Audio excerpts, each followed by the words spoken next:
Hello అండి. ఆలుగడ్డ gravy కర్రీలోకి అయితే నేను ఇంట్లోనే రెడీ చేసుకున్న కసూరి మేతి అండి.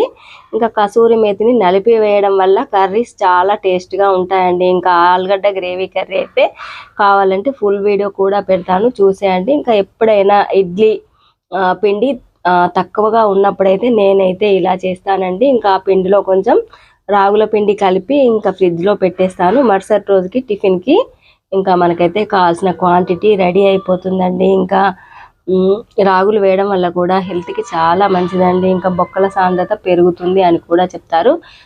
కాల్షియం ఉంటుంది అంటారండి రాగుల్లో అయితే. ఇంకా నేనైతే ఇడ్లీ పిండి ఎప్పుడైనా తక్కువైనప్పుడు ఇలా రాగి పిండి కలిపి ఫ్రిడ్జ్లో పెట్టేస్తే మరుసటి రోజుకి మళ్ళీ టిఫిన్కి రెడీ అయిపోతాయండి. ఇంకా మరి మీలో ఎవరైనా నాలాగే ఇలాగే చేస్తే కామెంట్ బాక్స్లో కామెంట్ చేసేయండి.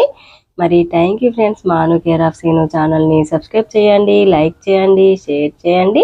నెక్స్ట్ వీడియోలో మళ్ళీ కలుద్దామండి. టేస్టీ టేస్టీ రాగుల ఇడ్లీలు హెల్దీ అండి.